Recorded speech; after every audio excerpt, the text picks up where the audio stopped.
कई बरस पहले की बात है कि एक साहब ने मेहनत से पैसा इकट्ठा करके प्लॉट लिया। तो वालिद साहब ने कहा, बेटा तुम्हारा बड़ा भाई कमज़ोर है, ये प्लाट अगर तुम उसे दे दो तो मैं तुम्हें दुआएं दूंगा। हालांकि वो भाई वालिदैन का नाफरमान था।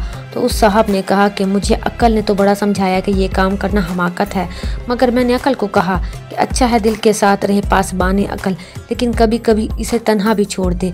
चुनाचा अक्ल को तन्हा छोड़ा और वो प्लॉट भाई को दे दिया। कहते हैं कि वालिद साहब बहुत खुश हुए और उन्हीं की दुआ का सदका है कि आज मेरे कई मकानात और प्लाजे हैं, जबकि भाई का बस उसी प्लाट पर एक मकान है।